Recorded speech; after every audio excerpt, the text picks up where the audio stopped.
Welcome to the Default Profitable Podcast. You're listening to the next episode, and today we're going to focus on what it takes to start, run, and grow a creative business. We'll talk about some successes, some failures, and some real stories from a business owner. I'm your host, Matt Nettleton, and today my guest is Travis Brown. Travis, welcome to the show. Thanks for having me, Matt. I'm always excited when I can jump on and kind of share some of those successes and failures that you talked about. Yeah, and that's what we're really looking for, you know. Why don't we do this? You and I live in the same little town, Fishers, Indiana, but we've never met.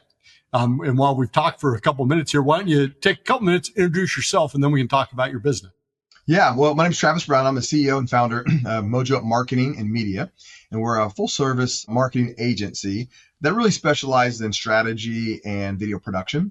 You know, I live right here with my wife and 3 kids. I have a big that's 23. I know I look too good to have a 23-year-old, but also I have 11 and I have a 9-year-old, and balancing the business life, the family life, and my new full-time job that I didn't realize, which is coaching AAU basketball. Just trying to balance it all out and hopefully do some stuff that honors God in the process, in my family. It's interesting that you say coaching AAU basketball becomes a full-time job, because that was my experience as well. I mean, my wife's like, "You're doing what again?" And she'll come in sometimes and she's like, "What are you doing?" I'm like, "Oh, I'm watching a film on this kid that we might be recruiting." Now, mind you, I coached a class of 2034s. So for listeners, that's third graders that are 9. And we have a national schedule that we travel across the country, playing basketball. So it's some serious stuff for sure.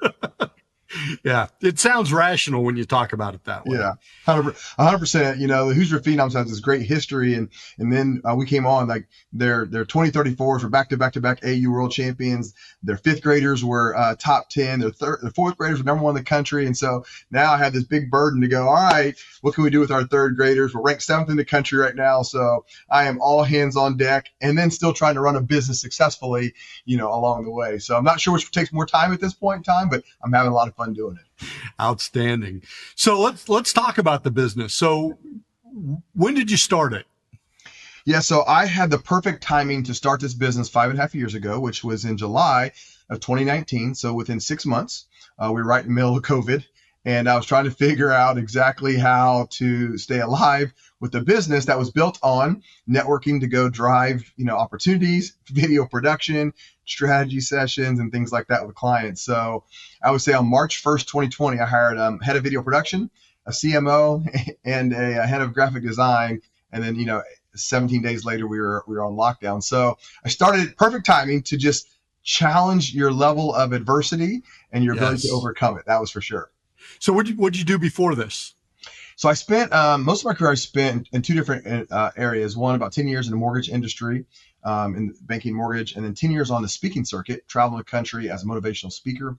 I got 3,500 plus paid talks in my life, all across the country in both youth, conflict management, resolution, leadership stuff. And now, of course, I speak in the marketing, brand, and business entrepreneurship. All right. Why start your own firm? I mean, if you got all that other stuff going on, why not just stay with mortgages and do the public speaking? And well, it started with my passion, and I would say I have a God-given talent to speak, and I'm thankful for that. I love that, but traveling across the country not only wears on you, but also wears on your family. And so I missed a lot of things early on, especially with my oldest, and my 2 were younger. I needed to come off the road just because I was at a point in time where I was just missing more things than I wanted to miss, and that was important to me. I always felt like, Matt, I didn't want my kids to be like, my dad was amazing. He's out changing the world, but he's never here for us. And that was kind of a personal sentiment that I had to deal with. So I took a local job back at a bank in the mortgage division to help them really develop.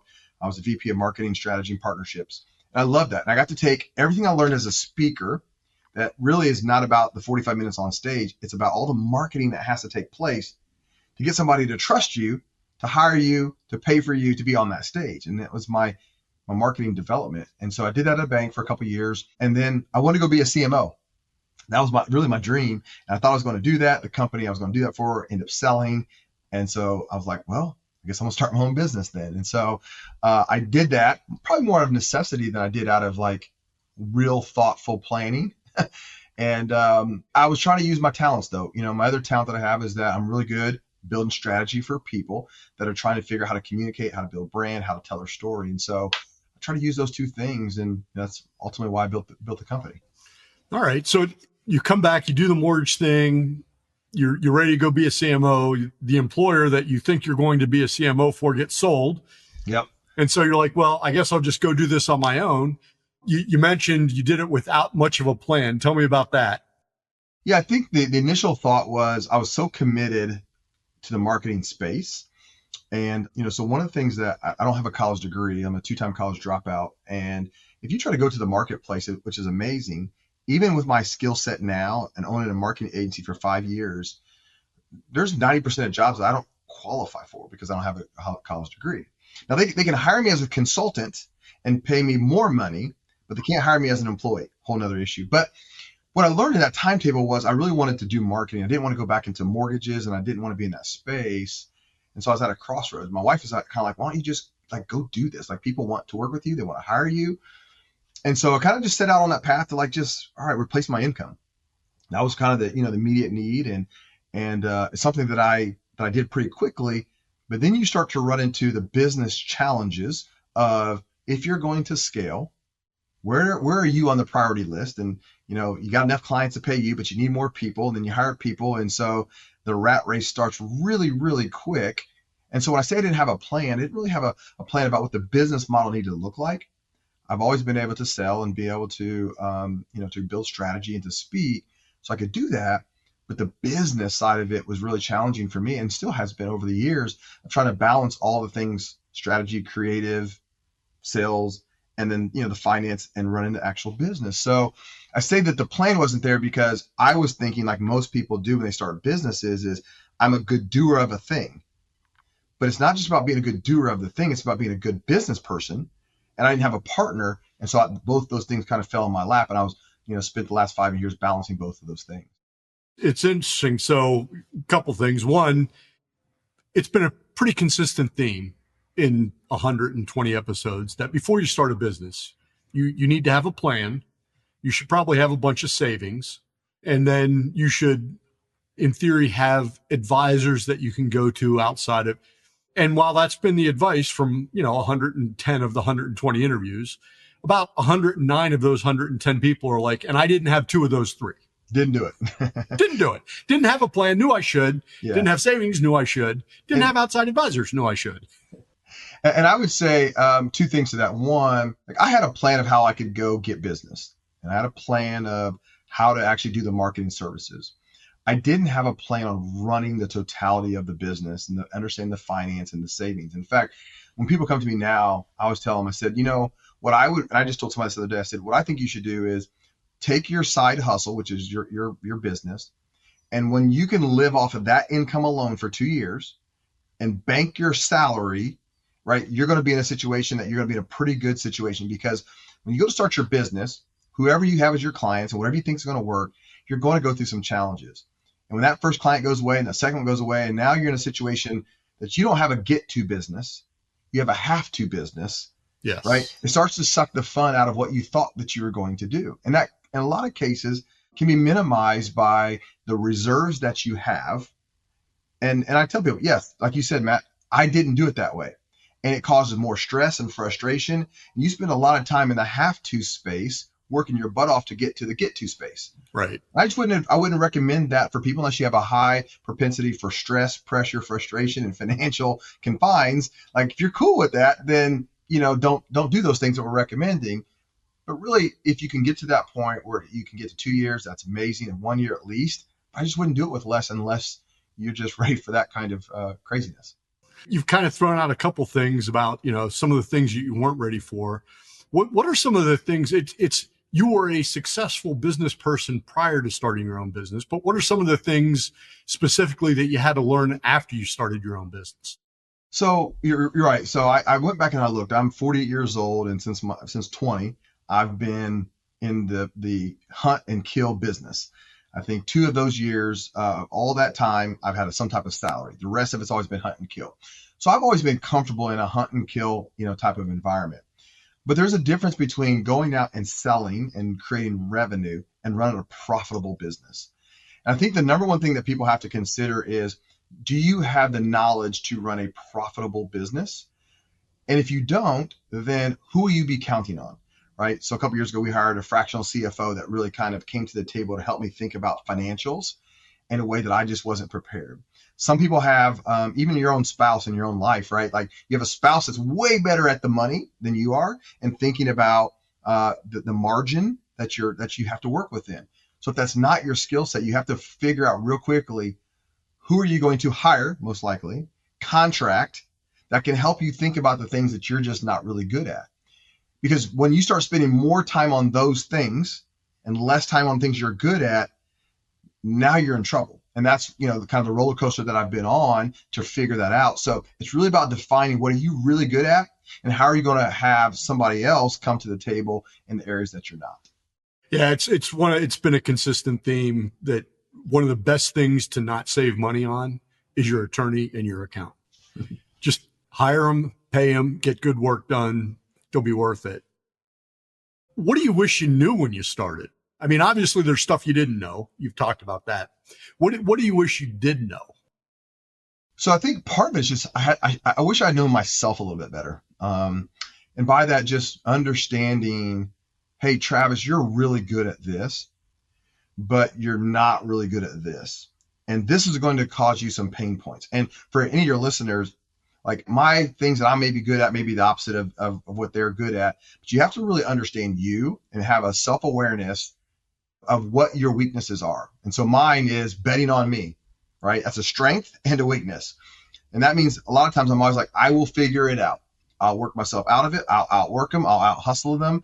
I'm wearing a shirt that says hustle and grind, right? Like I'll just do that and that will get me out of it. Well, as much as that is a strength, it's also a weakness. And so that means that a lot of my situations are like, I will just push through this. I'll sell more instead of thinking about like, how do you slow that back a little bit and have a little bit slower growth perspective and not just try to outrun all of your expenses with more revenue. And I think this is one of the things that I know now about myself and in our business model that I have to be able to pump brakes to be able to figure that out. So that's number one. Number two is if you're a solopreneur, that means you don't have a partner, you need to figure out right now who's going to be the truth soldier in your life. Who's going to be the person that you can throw something at and they have the ability in your relationship to say, hey, Travis, that's stupid.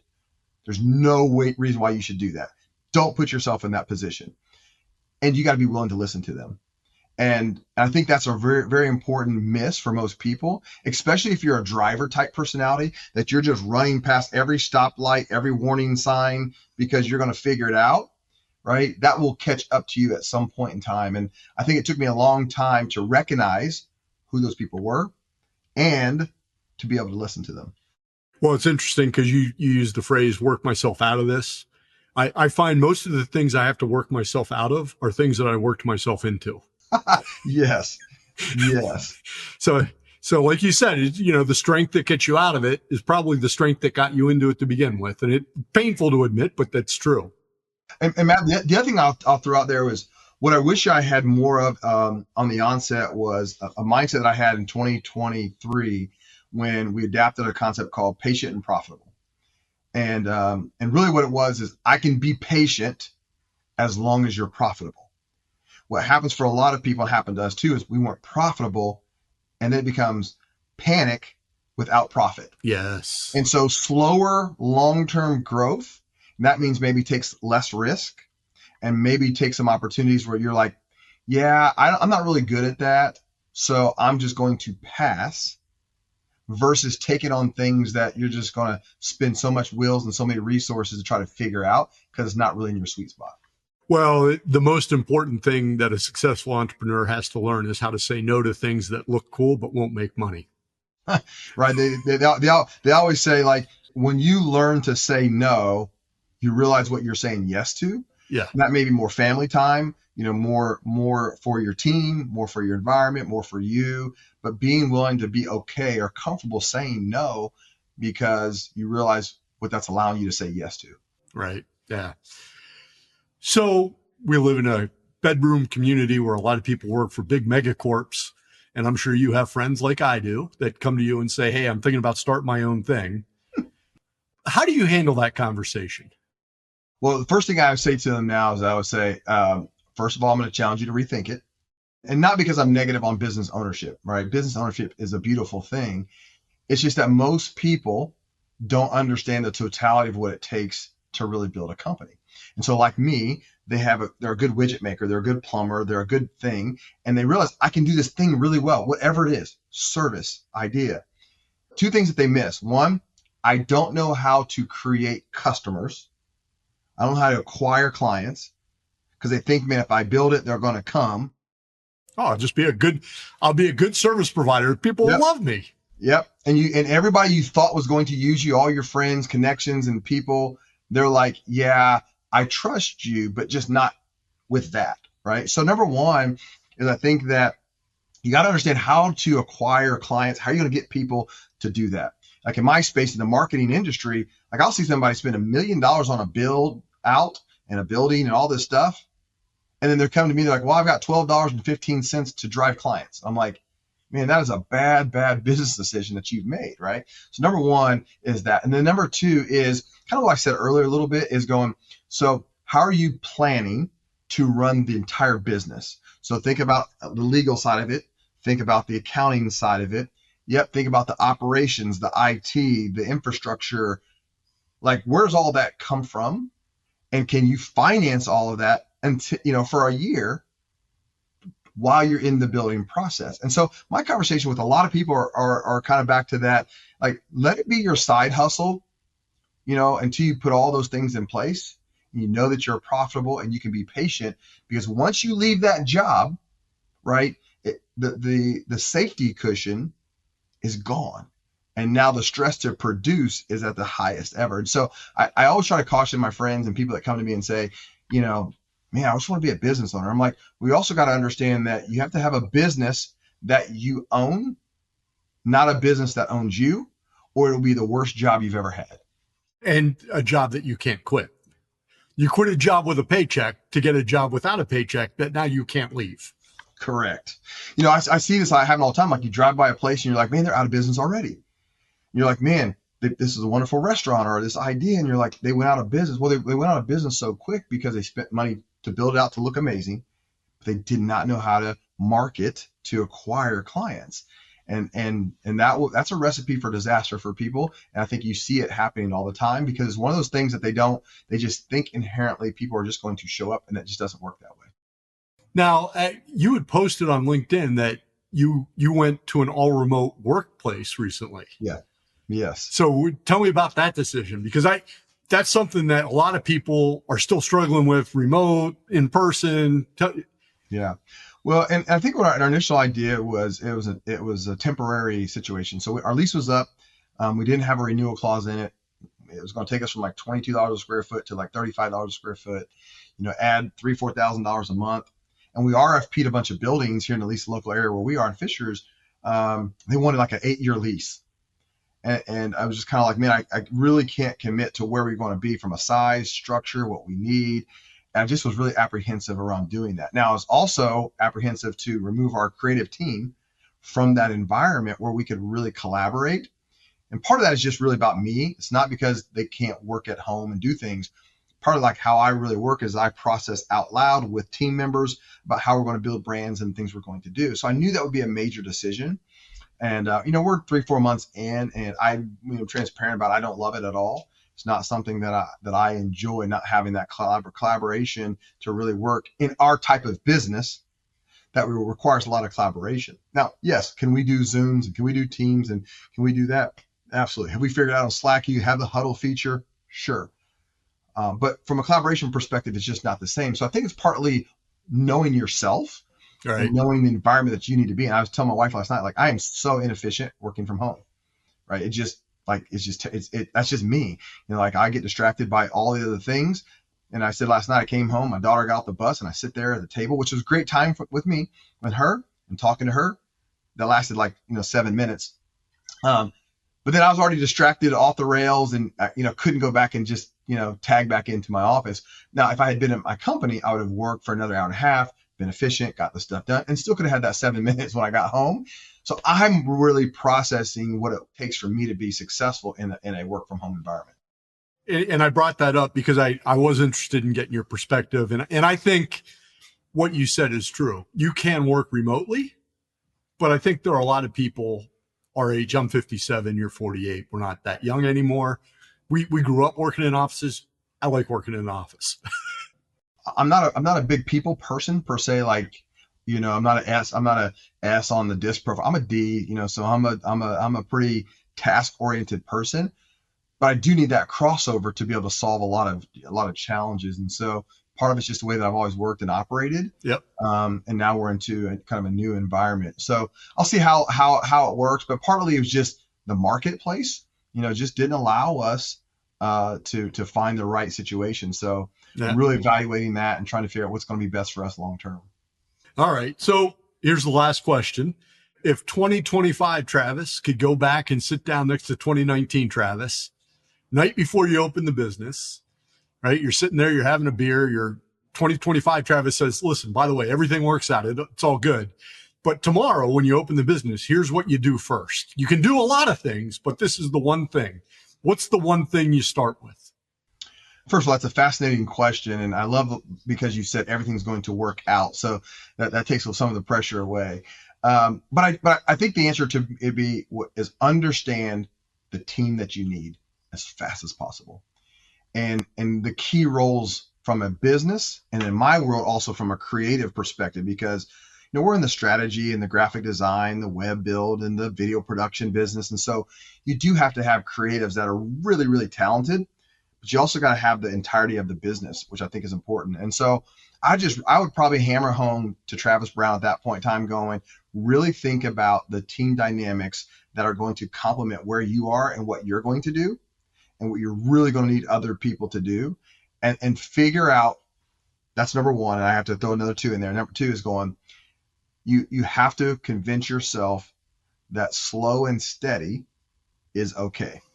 Both of those are great pieces of basic advice. The thing about it is, Matt, it's not like you could read a book and it's going to say, think about your team and, figure out how to be profitable.